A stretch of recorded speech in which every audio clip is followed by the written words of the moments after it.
अस्सलाम वालेकुम students, welcome back to my YouTube channel study with botanist. आज का टॉपिक है ऑर्गेनिक एवोल्यूशन। इससे पहले लेक्चर में हमने वेरिएशन के बारे में देखा। जो ऑर्गेनिज़म्स में सेम स्पीशीज़ में जो मुख्तलिफ वैरायटी पाई जाती है, जो मुख्तलिफ ट्रेड्स पाए जाते हैं, उसे कहते हैं वेरिएशंस। तो वेरिएशंस की वजह से ही क्या अकर होती है, एवोल्यूशन अकर होती है। तो आज का जो टॉपिक है वो है हमारे पास ऑर्गेनिक एवोल्यूशन। ऑर्गेनिक एवोल्यूशन से पहले हम देखते हैं कि एवोल्यूशन किसे कहते हैं। Simply evolution means gradual change, जो Aahista Aahista generation to generation जो चेंज आती है उसे कहते हैं एवोल्यूशन। तो ऑर्गेनिक एवोल्यूशन किसे कहते हैं? ये जो प्रेजेंटली हम मुख्तलिफ प्लांट्स, एनिमल्स, एडवांस टाइप के जो हम ऑर्गेनिजम्स देखते हैं, ये कहाँ से इवॉल्व हुए हैं? ये इवॉल्व हुए pre existing simple micro organism से। ये जो एवोल्यूशन है ये बहुत ही बहस वाला टॉपिक है। बीइंग अ मुस्लिम हम एवोल्यूशन को सपोर्ट नहीं करते। तो एवोल्यूशन किसे कहते हैं? जो आजकल जो प्रेजेंटली जो हमें मुख्तलिफ एडवांस टाइप ऑर्गेनिजम्स नज़र आते हैं, चाहे वो प्लांट्स हो, एनिमल्स हो, ह्यूमंस हो, तो वो कहाँ से इवॉल्व हुए हैं? वो इवॉल्व हुए सिंपल ऑर्गेनिज्म से। तो एवोल्यूशन जो है, ऑर्गेनिक एवोल्यूशन किसे कहते हैं? जो प्रीली एग्जिस्टिंग माइक्रो ऑर्गेनिजम्स थे, जो कि क्या थे, सिंपल थे, उनमें gradually generation after generation changes आती रही। इस ग्रेजुअली मॉडिफिकेशन को कहते हैं हिस्टोरिकल प्रोसेस। जो जनरेशन आफ्टर जनरेशन जो किसी लिविंग ऑर्गेनिजम्स में वैरायटी आ जाए, वेरिएशन आ जाए, उसे कहते हैं हिस्टोरिकल प्रोसेस। तो जो सिंपल ऑर्गेनिजम्स थे वो एडवांस फॉर्म में चेंज हो गए। किस वजह से? उनमें ग्रेजुअली मॉडिफिकेशन होती रही, ग्रेजुअली उनमें वेरिएशंस आती रही। तो इस वजह से जो सिंपल ऑर्गेनिजम्स थे वो एडवांस फॉर्म में आ गए। तो जो सिंपल ऑर्गेनिजम्स थे वो क्या थे? इंसिस्टर थे। जो आजकल हमें एडवांस टाइप प्लांट्स, एनिमल्स, दूसरे जो लिविंग ऑर्गेनिजम्स है वो आते हैं, तो वो क्या है? डिसेंडेंट। मतलब क्या है कि वो इंसिस्टर से आए हैं। जो सिंपल थे वो क्या थे? इम्परफेक्ट थे। इम्परफेक्ट थे वो किस में आ गए? परफेक्ट में आ गए। तो डिफिनेशन की तरफ आते हैं। The development of advance type of organisms, कि जो ये advance type of organisms develop हुए हैं, ये किस तरह आए हैं या किधर से आए हैं? From free existing type of organisms over time. ये जो एडवांस फॉर्म वाले जो ऑर्गेनिजम्स है ये डेवलप हुए हैं किस चीज़ से?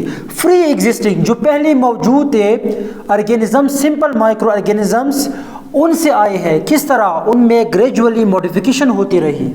इस प्रोसेस को कहते हैं हिस्टोरिकल प्रोसेस।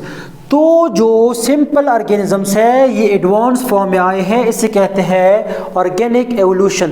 ये जो हिस्टोरिकल प्रोसेस है, जो सिंपल ऑर्गेनिजम्स एडवांस फॉर्म में आए हैं, इसे कहते हैं ऑर्गेनिक एवोल्यूशन।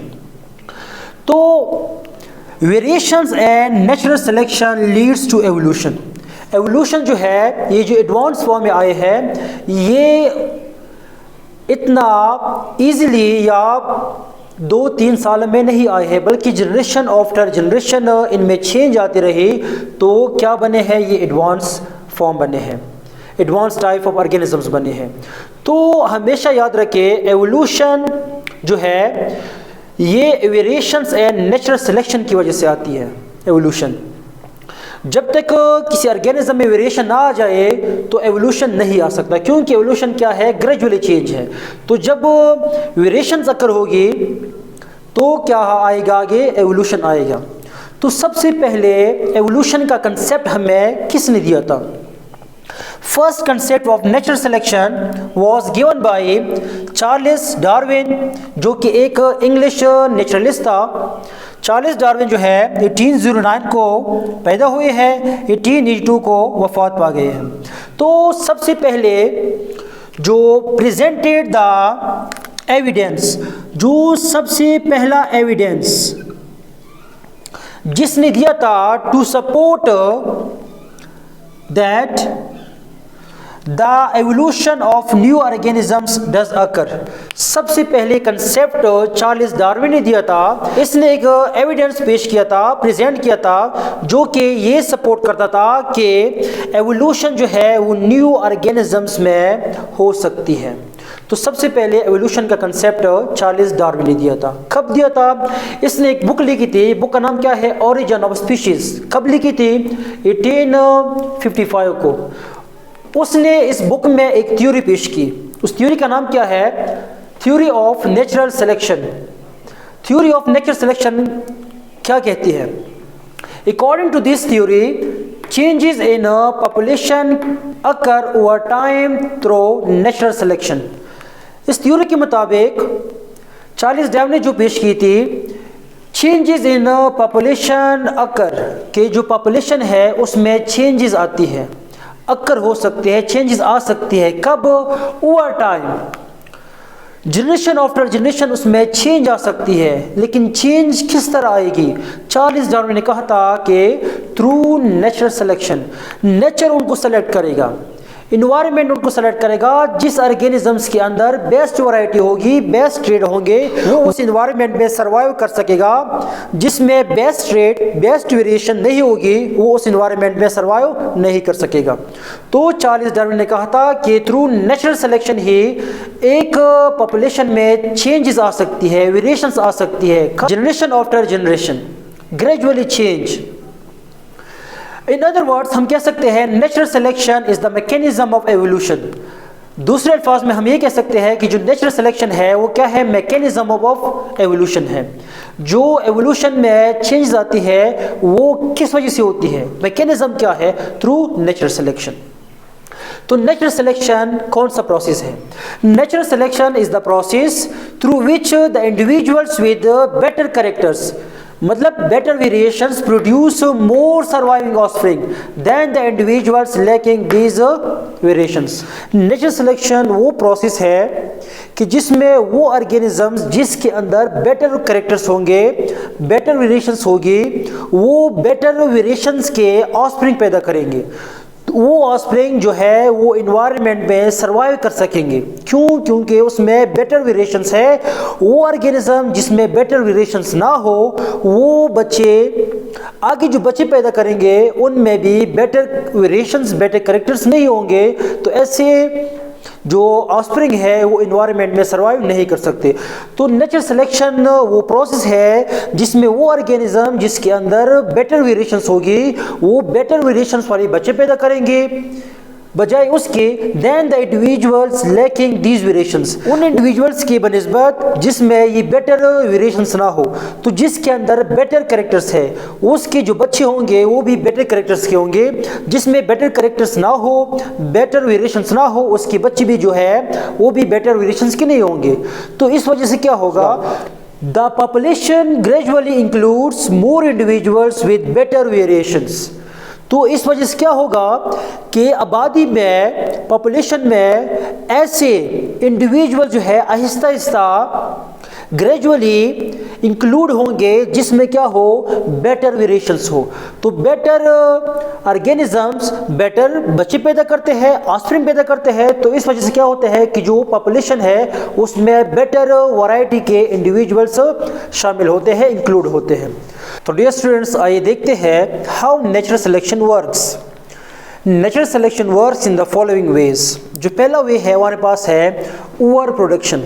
अब जितनी भी लिविंग ऑर्गेनिजम्स है वो excessive number of, large number of organisms को पैदा करते हैं, लेकिन जो इन्वायरमेंट में रिसोर्सेज है वो लिमिटेड है। रिसोर्सेज और sufficient for such large number of organisms. तो इस वजह से क्या होगा? अगर हम बैक्टीरिया की बात करें तो ये 20 मिनट में कॉपी बनाते हैं, ये 20 मिनट में बच्चे पैदा करते हैं। पैरामीशियम जो है 24 आवर में, और स्टारफिश जो है वो एक सीज़न में 1 मिलियन एग देते हैं। अब इतने ज़्यादा बच्चे पैदा करते हैं लेकिन जो रिसोर्सेज है वो लिमिटेड है। तो इस वजह से क्या होता है? Each generation experience substantial mortality. हर एक जनरेशन में ज़्यादा अमवात का शिकार होते हैं। हर एक जनरेशन में जो इंडिविजुअल्स है, जो ऑर्गेनिजम्स है, वो ज़्यादा अमवात का शिकार होते हैं। तो जो नेचुरल सिलेक्शन है ये पहला वर्क किस तरह करते हैं? Over production. जिनको रिसोर्सेज मिल जाते हैं वो तो ज़िंदा रह जाते हैं, जिनको रिसोर्सेज नहीं मिलते वो सर्वाइव नहीं कर सकते। दूसरा देखते हैं कंपटीशन। अब चूंकि जैसे कि हमने पहले कहा कि ऑर्गेनिजम्स ज़्यादा बच्चे पैदा करते हैं लेकिन रिसोर्सेज क्या है? लिमिटेड है। जब रिसोर्सेज लिमिटेड हो तो ऑर्गेनिजम्स क्या करते हैं? एक दूसरे के साथ कंपटीशन करते हैं। किस लिए? फॉर सर्वाइवल, ताकि वो जिंदा रह सके, for living, for shelter, for food, for air. ये क्या करते हैं? कंपटीशन करते हैं। तो जिस ऑर्गेनिजम्स में बेटर वेरिएशंस होगी वो उस इन्वायरमेंट में सर्वाइव कर सकेगा। जिसके अंदर बेटर वेरिएशंस नहीं होगी वो उस इन्वायरमेंट से क्या होगा? एक्सक्लूड होगा, बाहर होगा। और इसी को हम कहते हैं नेचुरल सिलेक्शन। रिसोर्सेज और लिमिटेड इन इन्वायरमेंट, जो रिसोर्सेज है वो कम है। Organisms compete with one another, organism जो है वो एक दूसरे के साथ मुकाबला करते हैं। क्यों? फॉर रिसोर्सेज, रिसोर्सेज के लिए, टू लिव, ताकि वो जिंदा रह सके। फूड के लिए करेगा, शेल्टर के लिए, हवा के लिए, पानी के लिए, एक दूसरे के साथ क्या करेगा? कंपटीशन करेगा। Organisms with better variations will survive, जिस ऑर्गेनिजम्स के अंदर बेटर वेरिएशंस होगी वो उस एनवायरनमेंट में सर्वाइव कर सकेगा, जिंदा रह सकेगा।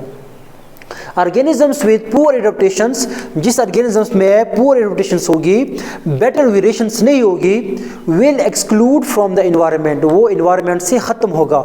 और इसी प्रोसेस को कहते हैं नेचुरल सिलेक्शन।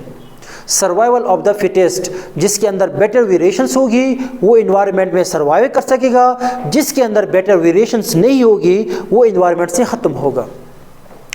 तीसरा देखते हैं रिप्रोडक्शन। अब जो ऑर्गेनिजम्स रह जाते हैं जिनके अंदर बेटर वेरिएशंस होगी, अब जिस ऑर्गेनिजम्स के अंदर बेटर वेरिएशंस है वो क्या करती है? Assist individuals in their struggle for survival.